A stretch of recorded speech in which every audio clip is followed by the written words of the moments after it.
오늘 하나님의 말씀은 룻기, 구약 룻기 1장 6절로 10절까지 말씀입니다. 룻기 1장 6절로 10절까지 말씀 한 절씩 저희가 교독하겠습니다. 6절 제가 먼저 읽겠습니다.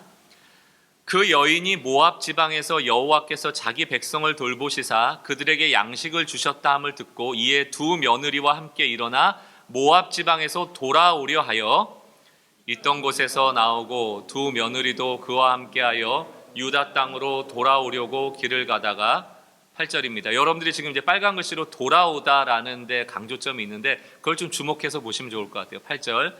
나오미가 두 며느리에게 이르되 너희는 각기 너희 어머니 집으로 돌아가라. 너희가 죽은 자들과 나를 선대한 것 같이 여호와께서 너희를 선대하시기를 원하며 여호와께서 너희에게 허락하사 각기 남편의 집에서 위로를 받게 하시기를 원하노라 하고 그들에게 입맞춤에 그들이 소리를 높여 울며 함께 읽습니다. 나오미에게 이르되 아니니이다. 우리는 어머니와 함께 어머니의 백성에게로 돌아가겠나이다 하는지라. 아멘. 제가 지난주 화요일 날 우리 교육자 회의를 하다가 한 교육자가 들고 있는 그 명함에 눈이 갔어요. 그게 명함이 어떤 명함이냐면 그 김집사라는 어플 명함입니다. 제가 무슨 그 어플 회사하고 아무런 관계가 없으면 보이나요? 예, 국민집사 김집사. 그 이제 명함 뒷면에 보니까 뭐라고 되어 있는가 하면 이제 쓰레기 봉투를 이게 버려주는 거 1,000원. 뭐 예를 들어 이제 그 세탁물 수거해 갔다가 다시 수거해 주는 배달 뭐 2,000원. 뭐 종량제 봉투를 처리해 주는 거 뭐 3,000원. 이렇게 해서 1,000원, 2,000원, 3,000원 해 가지고 이게 우리가 할 소일거리를 대신 해 주는 거예요. 그러니까 아파트 사시는 분들은 문 앞에다가 쓰레기 봉투 내놓으면 그분이 와서 치워주는 거죠. 10여 년 전쯤에 제가 그 영국인가요? 거기에 그 아르바이트가 쭉 이렇게 나와 있는 목록 중에 보니까 개 산책 시켜주는 거 1시간 해주면 2만 원 우리나라 돈으로 그게 한 10년 전쯤 되는 일이었거든요. 이런 일이 무슨 돈이 되나 이랬는데 지금 이렇게 보니까 뭐 직종도 너무너무 세분화되고 있는 것 같습니다. 그래서 제가 곰곰이 생각을 해봤어요. 이제 교회에도 김집사가 있고 세상에도 김집사가 있구나. 그럼 과연 어떤 집사가 더 세상을 유익하게 할 것인가? 이제 이런 질문을 좀 해봤습니다. 스스로. 교회에 계시는 김집사님이 세상을 더 빛내야 될 텐데 아마 이제 이 김집사, 어플에 나오는 김집사가 세상에 큰 도움이 될 것 같다는 생각을 지울 수가 없습니다. 무슨 말씀을 드리고 싶은가 하면 지금 세상이 변하고 있고요. 돌이키기 어려울 정도로 지금 세상이 급변하고 있습니다. 이런 상황 속에서 이제 코로나19를 거치면서 교회들이 이제 현장 예배를 드리지 못하고 온라인에 익숙해지고 있는 상황을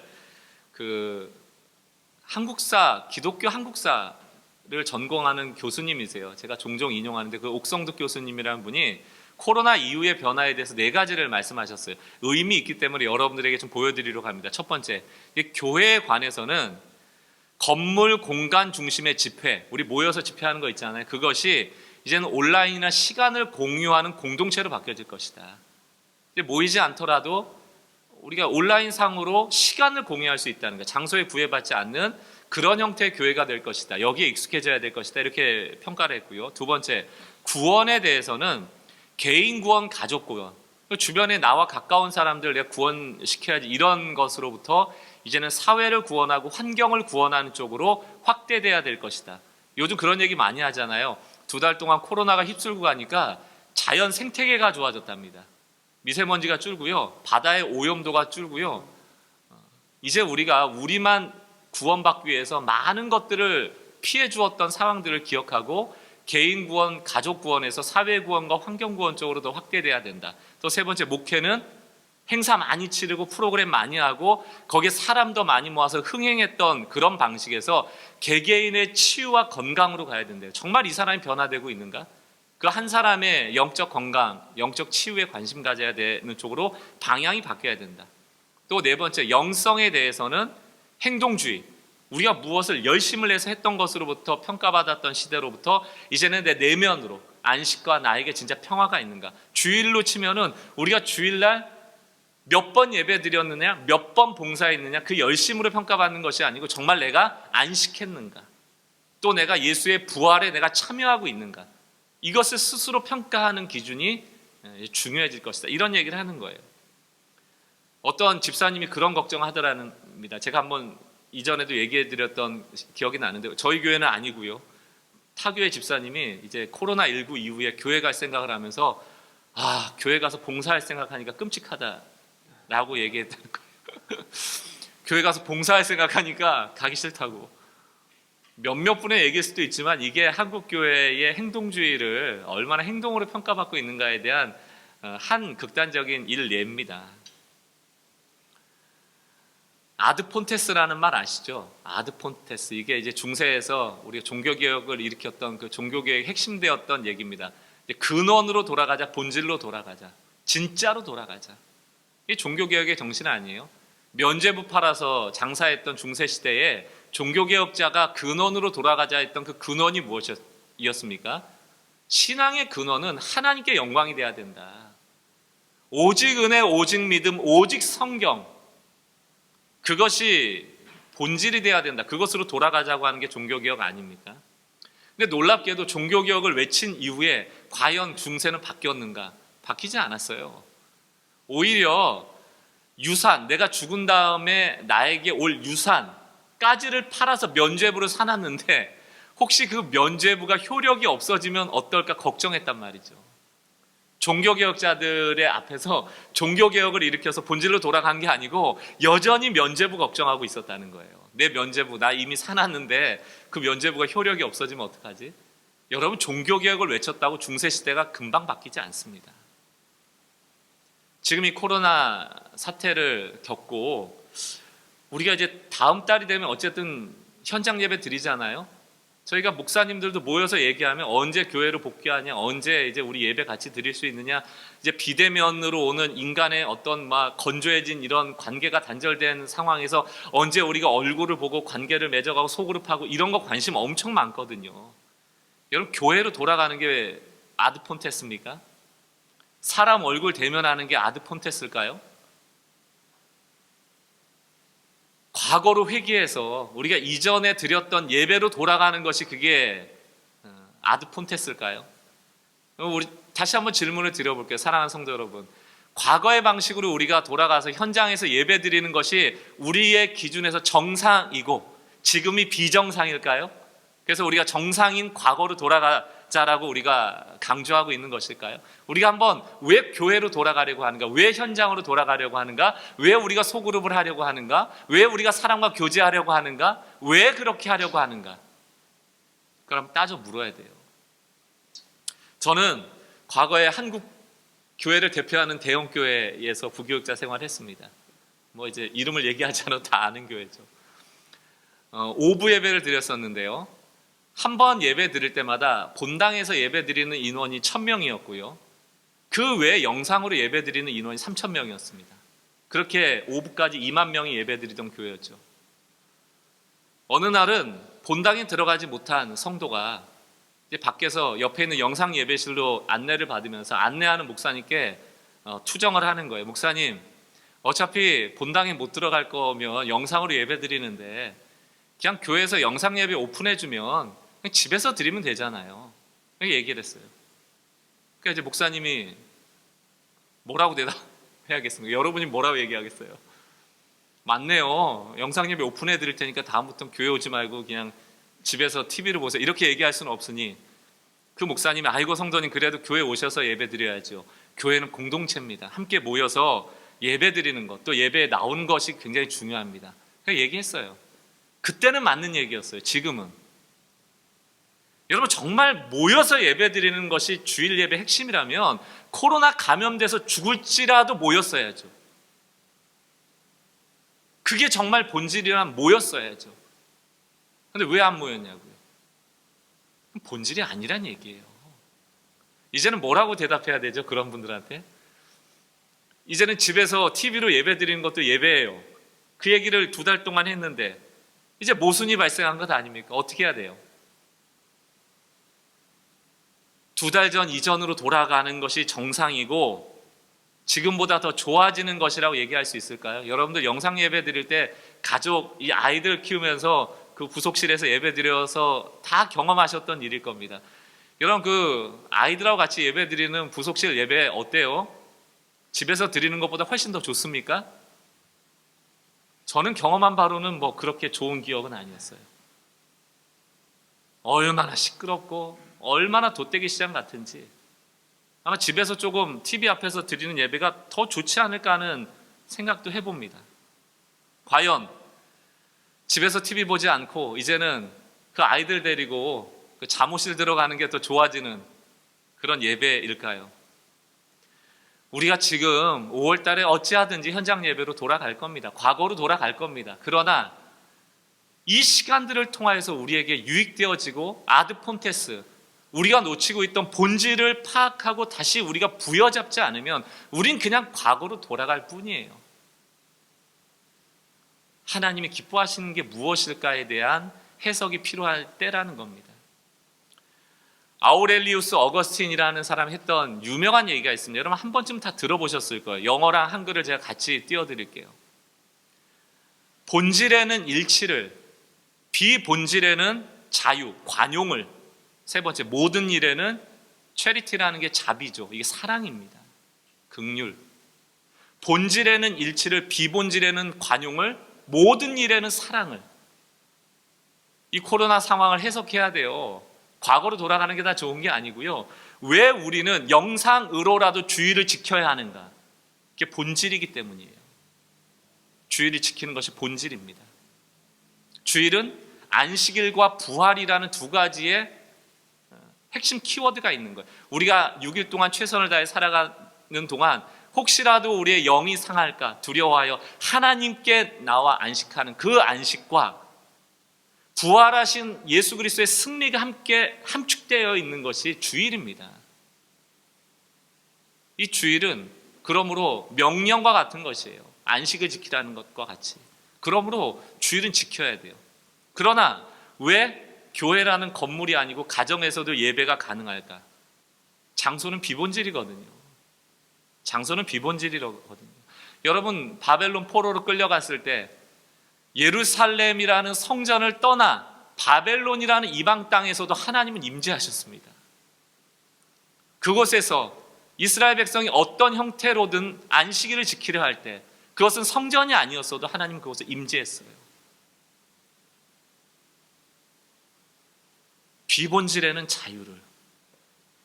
마지막, 그러면 왜 우리는 코로나 감염 걸릴 것을 두려워해서 모이지 않고 흩어져서 예배를 드렸을까요? 그것은 다른 사람에게 감염을 통하여 피해를 주지 않는 것이 또 다른 방식의 사랑이기 때문이죠. 우리는 다른 사람을 사랑했기 때문에 떨어져 있는 거예요. 우리의 사랑 방식은 모여야 되고 함께 해야 되고 더 많아야 사랑이래요. 거기에 익숙해지니까, 그런 행동주의에 익숙해지니까 자꾸 떨어지면 사랑이 없는 거라고 얘기하고, 어떤 분들은 그런 얘기까지 하지 않습니까? 정신 나간 목사라고. 모이지 않는다고 정신 나갔대요. 저는 그 모이라고 한 목사가 정신 나간 것 같습니다. 모이지 않고 다른 사람에게 해를 끼치지 않는 것이, 모든 일에는 체리티, 사랑, 자비, 그 마음이 있는 것이죠. 교회에서 싸우는 거 보세요. 왜 싸우죠? 주일 지켜야 된다는 일치에 대해서는 잘 안 싸워요. 어느 지점에서 싸웁니까? 비본질적인 것. 교회 모이냐 마냐. 또 모든 일에 사랑을 담아야 하는데 그게 사랑의 정신이 아니고 과거에 율법이 들어갈 때, 나 코로나 감염이 걸리던 말던, 나를 통해서 감염이 되던 말던 난 교회 가야 돼, 이런 마음들. 거기서 자꾸 다툼이 일어나는 것이죠. 이런 현상을 통해서 이 신앙의 본질로 돌아가야 되는데, 본질이 무엇인가? 그리고 우리가 자유해야 될 비본질은 무엇인가? 나는 모든 일을 선택할 때 그 안에 그리스도의 사랑이 있는가? 그것을 점검하는 시간이기를 바랍니다. 오늘 설교 제목이 뭐예요? 우리 어디로 돌아갈 것인가? 교회 돌아갑니까? 소그룹으로 돌아갑니까? 이전에 과거에 내가 했던 신앙의 방식으로 돌아갑니까? 여러분, 앞으로는 그렇게 신앙의 방식을 계속 고집해서는 어려운 시대를 만나게 될 거예요. 아까 옥성득 교수님도 얘기하셨지만 변화되는 이 시대에 발맞춰 나가는 신앙, 그것이 우리 굉장히 필요해요. 왜냐하면 그게 바로 지금 나에게 부족한 영성이기 때문에 그래요. 우린 완벽한 영성을 가질 수 없거든요. 늘 업다운이 있습니다. 이런 영성을 추구할 때가 있고 또 이런 영성을 추구할 때가 있고, 제가 결론부에서 그 얘기를 드리겠는데, 여러분 지금 이 시기를 영성을 배우는 시기로 갖지 않고 그저 잠깐 스쳐 지나고 난 과거를 회개할 거야 라고 생각한다면 우리는 결코 성장할 수 없어요. 하나님이 역사를 주관하고 계시다면 이때를 주신 이유가 있죠. 우리 룻기를 통하여서 아드폰테스, 본질로 돌아가야 할 텐데 과연 어디로 가야 될 것인가를 살펴보길 원합니다. 룻기의 배경은 사사시대예요. 사사시대의 특징은 뭐냐면 소견에 오른 대로 행하던 시대입니다. 하나님의 영이 떠나고 사람들이 옳은 대로, 자기 생각대로, 자기의 주관대로 살았던 시대예요. 그래서 사사기를 보면 그 사사시대에 대한 루틴이 나오는데, 그 루틴이 무언가? 자기 소견에 오른 대로 사는 것은 죄잖아요. 죄를 범하고요. 그리고 나면 하나님이 심판하세요. 이스라엘 백성의 고난이 찾아옵니다. 그리고 나면 힘드니까 회개해요. 돌이킨다고요. 그리고 하나님이 은혜 주세요. 회복시키세요. 이때 여러분 4개의 루틴 중에서 3번째를 잘 보셔야 돼요. 돌이킴. 이 돌이킴. 여러분 1장 6절에서 10절까지 읽을 때 계속 자주 등장하는 단어가 뭐였어요? 돌아간다, 돌아간다, 돌아간다. 이 돌아간다. 이게 많이 나오거든요. 이 돌아간다라는 게 지역적으로도 돌아간다는 의미도 있지만 룻기에 굉장히 많이 반복해서 나오는 겁니다. 이건 영적으로는 마음을 돌이켜 하나님께 돌이킨다라는 의미가 있는 것입니다.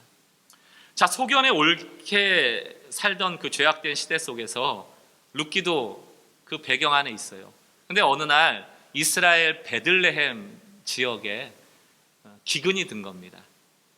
기근이 드니까 그 엘리메섹이라는 가문의 사람들이 베들레헴을 떠나서 모압 땅으로 이사를 가요. 왜 이사 가요? 먹을 게 없으니까. 근데 베들레헴이라는 이름의 뜻이 뭡니까? 이게 떡의 집이라는 뜻이에요. 떡의 집. 그러니까 풍요로움의 땅이라는 의미가 있어요. 베들레헴.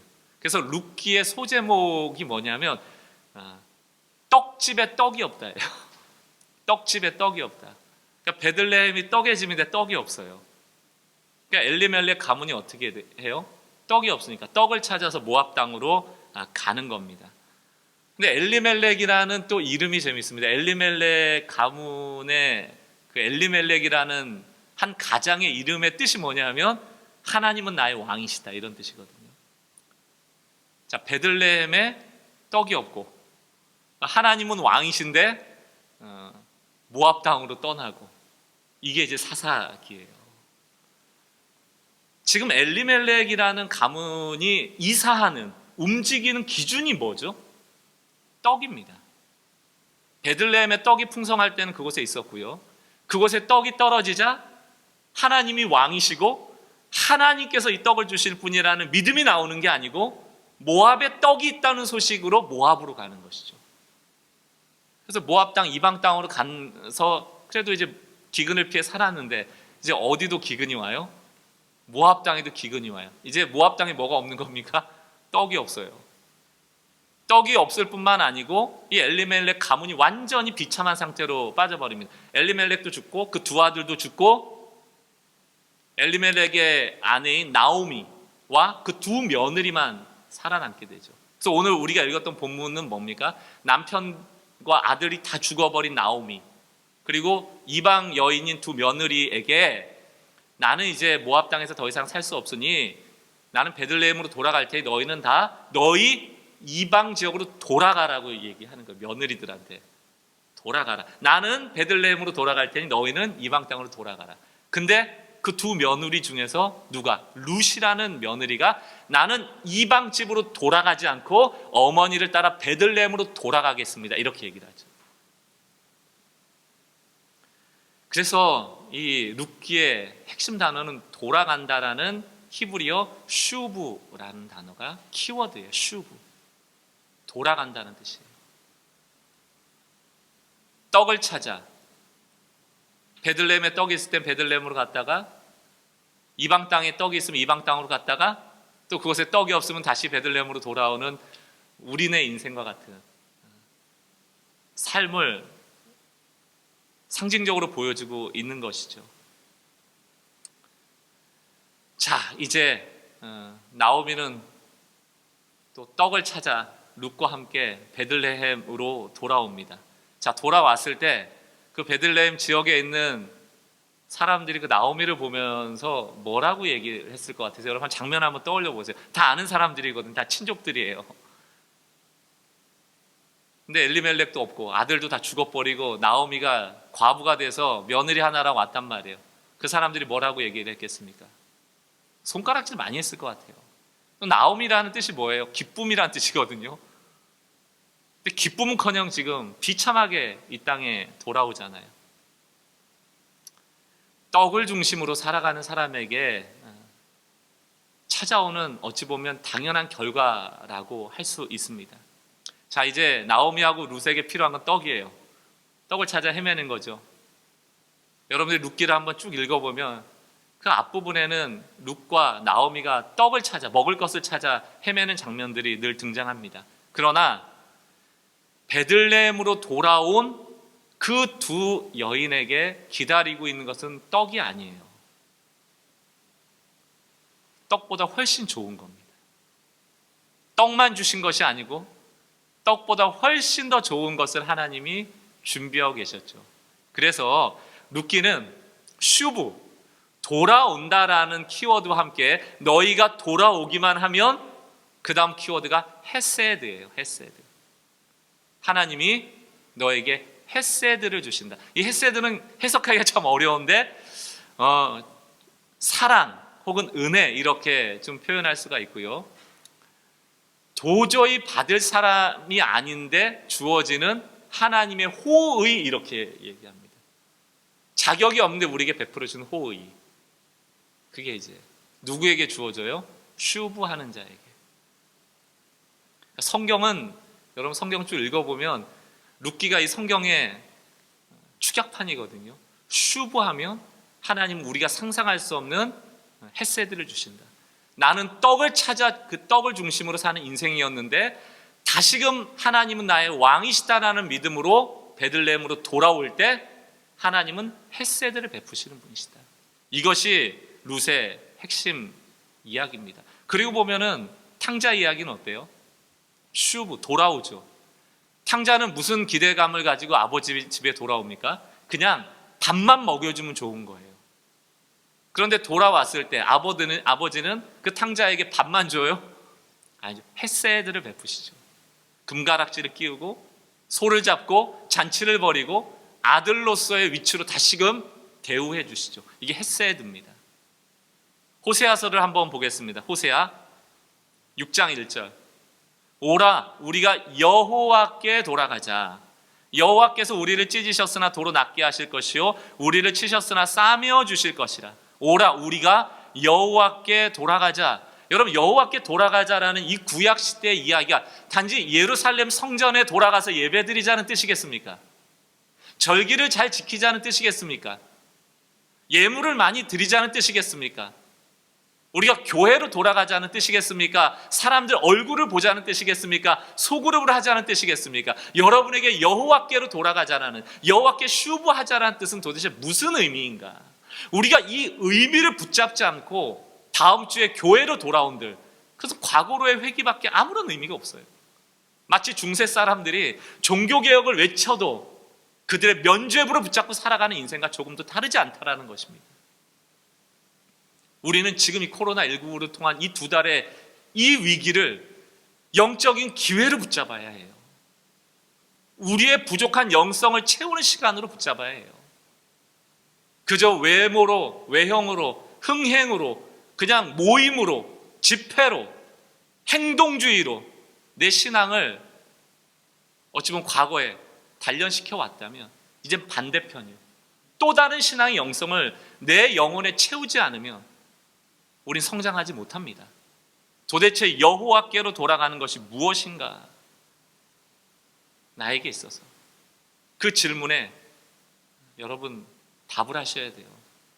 도대체 교회에 모여서 예배드리는 게 왜 더 좋습니까?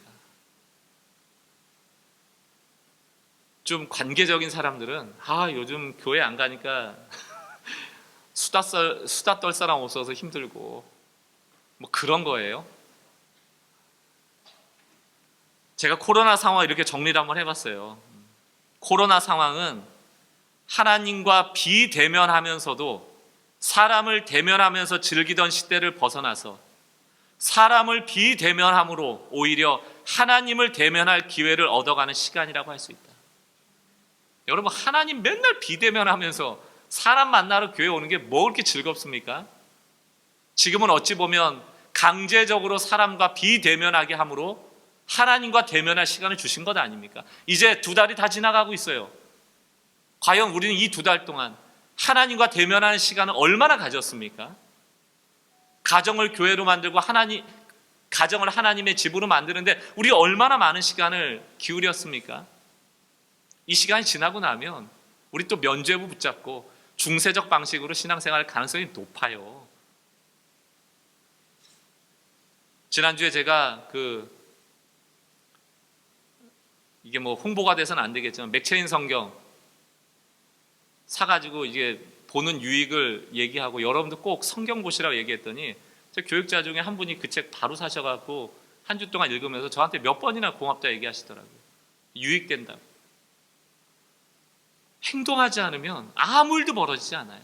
제가 어떤 책을 인용해서 드리는 얘기니까 여러분 너무 기분 나빠하지 마세요. 이 땅을 살아가는 많은 사람들이 정신 이상증 환자인데 그 중에 정말 정신 이상 환자라고 느껴질 때가 언제냐면 이런 사람을 만날 때라는 거예요.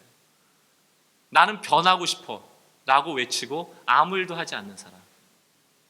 나는 변하고 싶어 라고 얘기하면서 아무 일도 하지 않는 사람. 그 사람이야말로 정신 이상자가 아니겠는가. 두 마음인 거. 변하고 싶어 아무것도 안 해요. 변하고 싶어 아무것도 안 해요. 사랑하는 성도 여러분, 어떻게 신앙이 성장하고 싶고 하나님의 은혜를 구하면서 하루에 성경 4장 읽는 일을 게을리할 수 있습니까? 성경 4장 한번 읽어보세요. 20분도 안 걸립니다. 그 노력과 그 애씀 없이 어떻게 신앙이 성장하죠? 성경 4장도 읽지 않고 매일 성경 큐티도 하지 않으면서 하늘을 바라보며 하나님을 생각하지 않으면서 과연 제자훈련 받는 그 훈련이 무슨 소용이 있어요? 기본으로 돌아가야 돼요. 본질로 돌아가야 돼요. 다음 주에 우리가 현장에서 예배 드릴 때 여호와께로 돌아가는 심정으로 그 교회에 오지 않는다면 우린 그저 과거로 회귀하는 것이죠. 지난주에 캐나다 밴쿠버에 가면 기독교 세계관 대학원이라는 학교가 있습니다. 뷰라는 학교인데 거기에 제가 참 존경하는 최정원 목사님이 어떤 교회 가서 설교했던 그 글을 이분이 올리셨더라고요. 제가 그거를 다 읽어봤습니다. 근데 이분이 그 설교문 중에 누가복음 10장에 나오는 그 마르다와 마리아 아시잖아요. 그 이야기를 모티브로 해서 마리아가 돌아왔다라는 글을 올리셨더라고요. 그 제목으로 설교를 하셨다고. 마리아가 돌아왔다. 마리아가 돌아왔다. 마리아가 돌아왔다. 여러분 잘 아시죠? 마르다와 마리아의 이야기입니다. 예수님이 마리아와 마르다의 집에 오신 거예요. 근데 언니였던 마르다는 예수님께 음식을 대접하기 위해서 음식 준비를 열심히 했고요. 동생이었던 마리아는 음식 준비를 하지 않고 예수님 곁에서 예수님과 대화를 하고 있었어요. 그때 이제 마르다가 예수님께 고발하는 거죠. 예수님, 음식 준비할 게 많으니까 동생 마리아를 예수님 곁에 두지 말고 음식하라고 내보내달라고 이렇게 얘기를 할 때 예수님이 그럴 필요 없다. 그냥 한두 가지라도 족한데 정말 중요한 것을 해야 된다. 지금 이 시점에 중요한 것은 나와 함께 있는 것이다라는 메시지를 마르다에게 주시는 것 아닙니까? 근데 여러분 잘 생각해 보면 예수님이 사람이세요. 음식 먹어야 돼요? 안 먹어야 돼요? 먹어야 돼요. 그러니까 마르다의 일도 중요한 거예요. 예수님께 식사를 대접하는 일도 중요합니다. 또 한편으로는 마리아도 중요한 거예요. 예를 들어서 여러분, 저도 이제 목사인데 가끔 어디 식사 자리 같은 데 가면 제 옆에 아무도 없고 다 준비하러 어디 가 있으면 너무 심심하고 외롭고 소외감을 느껴요. 근데 만약에 예수님이 그 집에 왔는데 모두 다 음식하러 밖에 나가 있다. 그리고 예수님 혼자 계시다. 그것도 별로 상상하고 싶지 않은 그림입니다.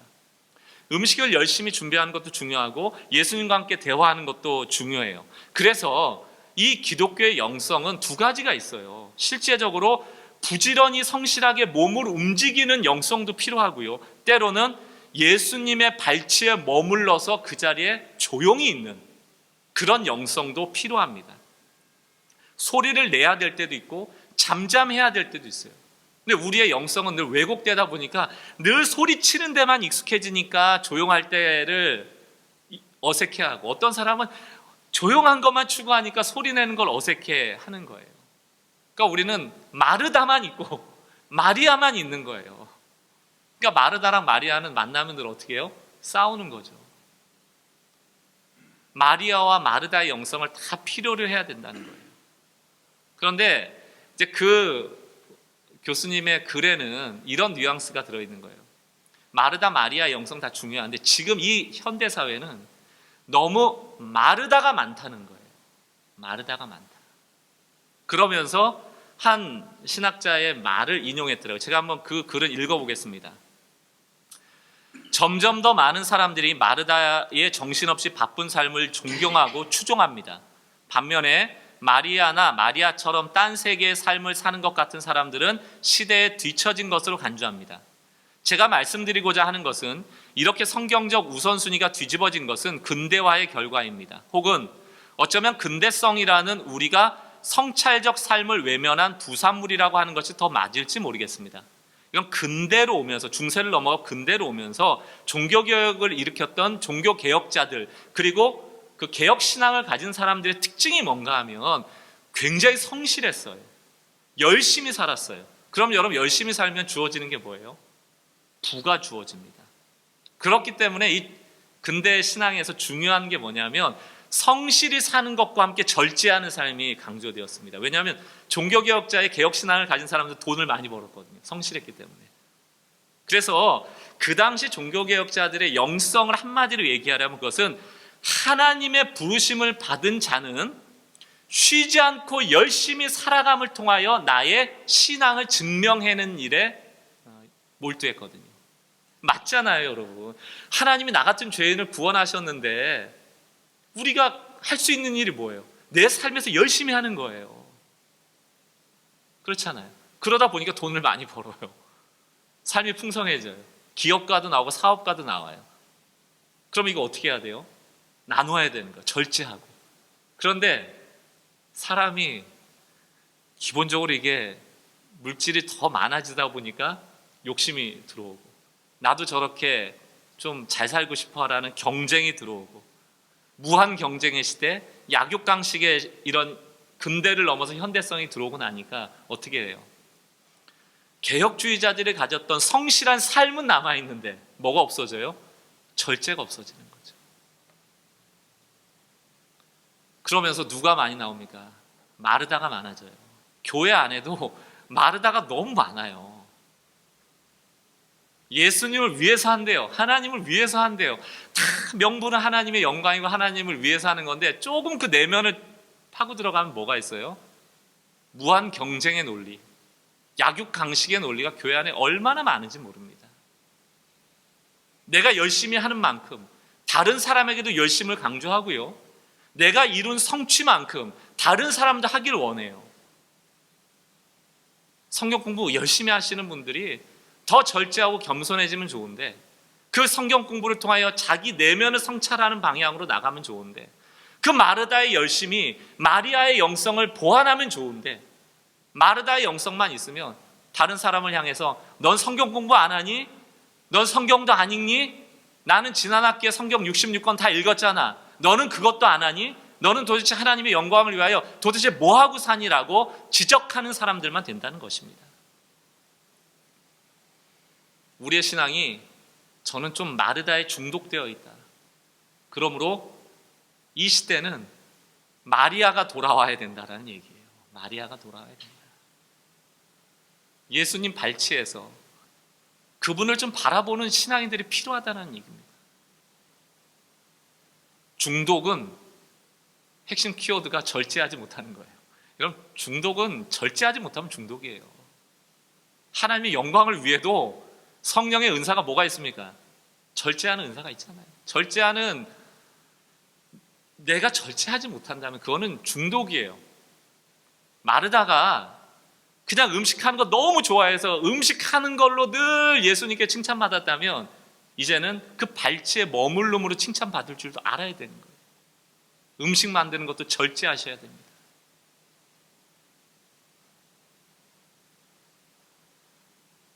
안타깝게도 우리 시대에 신앙 중독자들이 너무 많다. 그래서 마르다로 비유하자면 음식 만드는 데 너무 몰두하고 있다. 여러분, 여호와께 돌아가는 아드폰테스의 이 고민들이 이번 한 주 동안 여러분들의 삶에 좀 일어나서 다음 주에 교회에 돌아오는 거 기뻐하는데 멈추지 마시고요.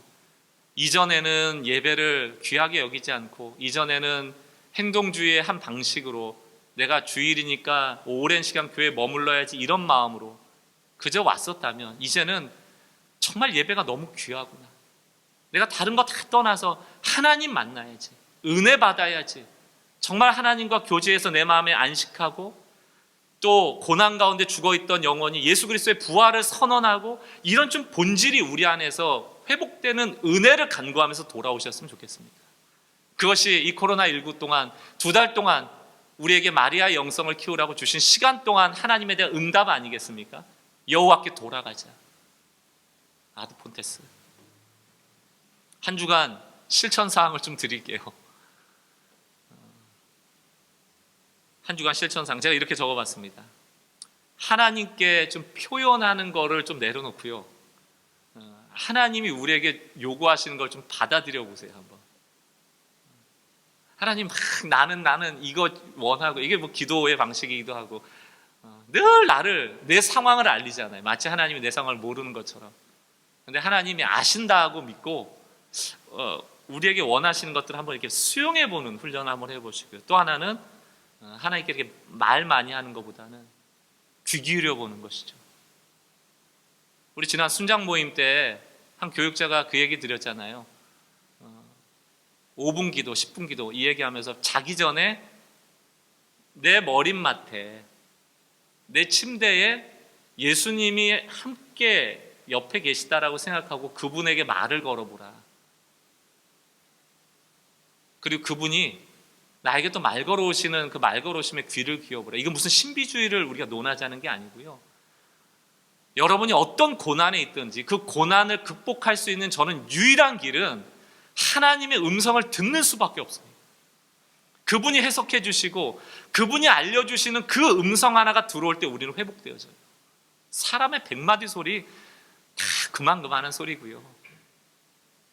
그러므로 이 한 주 동안, 다음 주에 우리가 5월 3일날 정말 만나서 현장 예배를 드리기를 간절히 소망하는데, 그 한 주 동안 마리아의 영성을 회복할 기회 주신 이 기회를 놓치지 않고 기대하는 마음으로, 여호와께 돌아오는 마음으로 우리가 다음 주에 만났으면 좋겠다는 희망을 품어봅니다. 시편 34편 8절 말씀 우리 같이 읽고 우리 찬양하고 예배를 정리하겠습니다. 같이 한번 읽어보겠습니다. 시작. 너희는 여호와의 선하심을 맛보아 알지어다. 그에게 피하는 자는 복이 있도다. 그에게 피하는 자, 그에게 돌아가는 자, 그분을 왕으로 삼는 자, 선하심을 맛보아 알 것입니다. 선하심이 맛보아지지 않는데 무언가 우리의 열심으로 유지하고 있는 신앙생활은 오래가지 못할 거예요.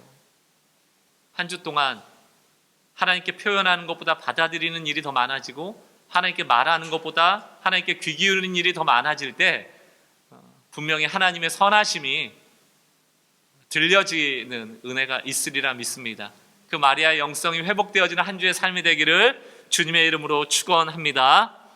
우리 같이 한번 찬양하고 기도할 텐데요, 이 찬양의 제목이 주만 바라볼지랍니다. 주만 바라볼지라. 엘리멜렉, 하나님은 나의 왕이시다 라고 아무리 이름을 줘도 위기의 상황이 오면 떡이 중심이 돼서 돌아가는 인생, 그게 비참한 엘리멜렉 아니었습니까? 그러나 나오미가, 루시, 주님을 바라보고 그분께 돌아갈 때 하나님의 헷세드로 역사하셨잖아요. 이 일이 우리 가운데 주어지기를 바라면서 함께 찬양하고 기도하는 시간 같습니다.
여호와께 돌아간다는 것이 여러분에게는 어떤 의미입니까?